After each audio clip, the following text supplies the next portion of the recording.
Bonjour, alors dans la vidéo précédente, je vous ai montré des équations de cercle. Maintenant, en fait, ce que j'aurais dû aborder, c'est comment trouver l'équation d'un cercle. Donc, ce que j'aborde maintenant.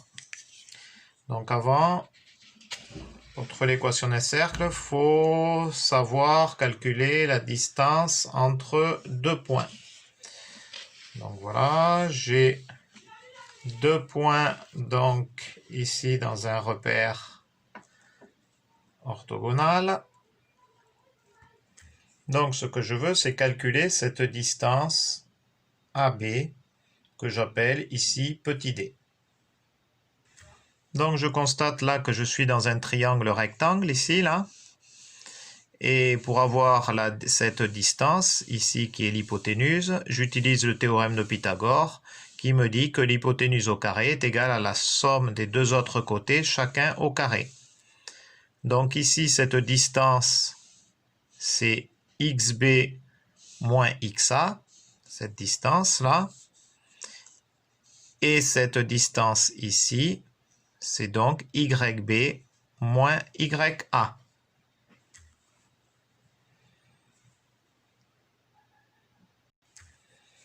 Donc d au carré, c'est la distance AB au carré. J'utilise le théorème de Pythagore qui me dit que AB au carré est égal à xb moins xa le tout au carré plus yb moins ya le tout au carré. Voilà, ici, là, avec mon triangle rectangle.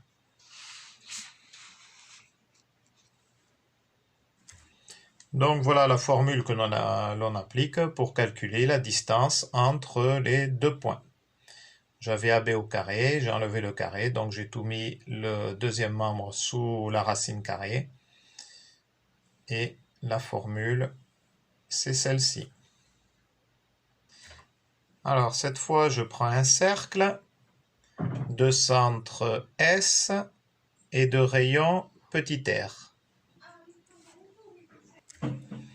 Bon, là j'ai changé, j'ai pris I comme point, parce qu'habituellement c'est plutôt I qu'on prend comme centre du cercle. Bon, c'est pas une obligation. Pour n'importe quel point M de coordonnées x, y situé sur le cercle.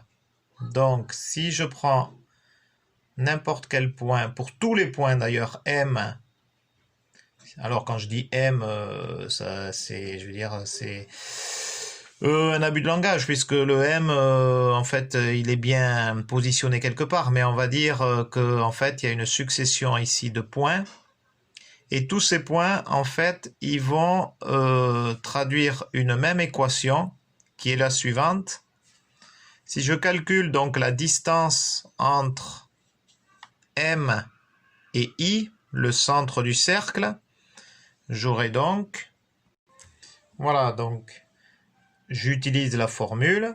La distance entre I et n'importe quel point M du cercle, c'est celle-ci. Donc là, avec xi et yi, les coordonnées du centre du cercle, le point I. Mais im,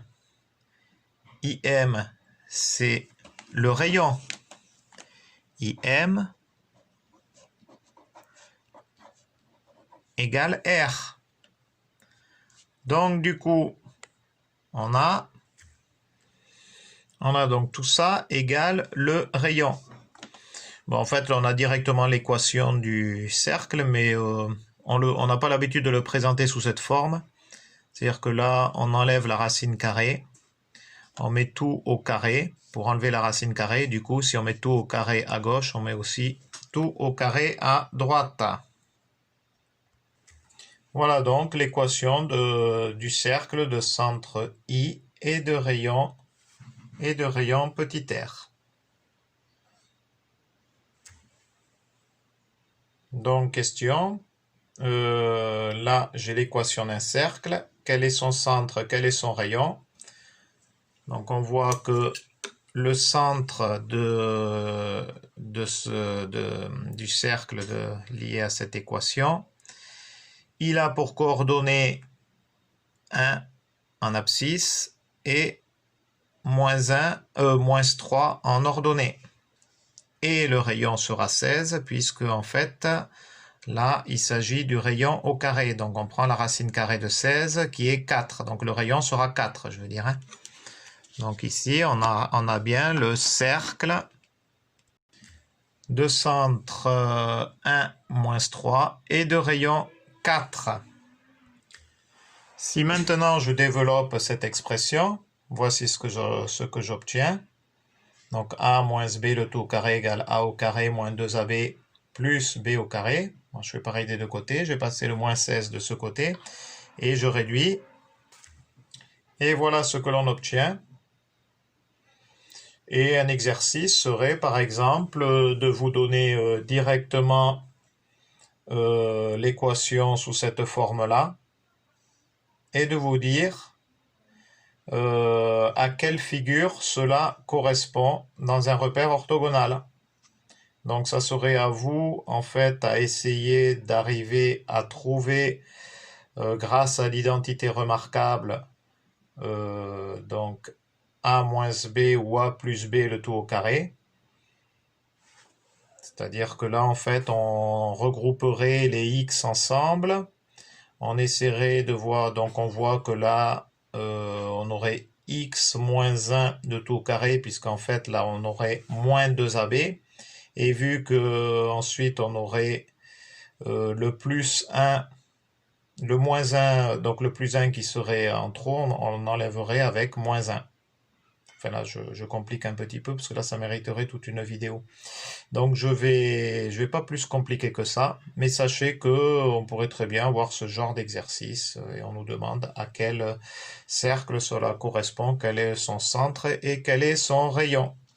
Et en fait, il faudrait arriver à retrouver cette formule-là pour répondre à la question. Voilà, bonne journée.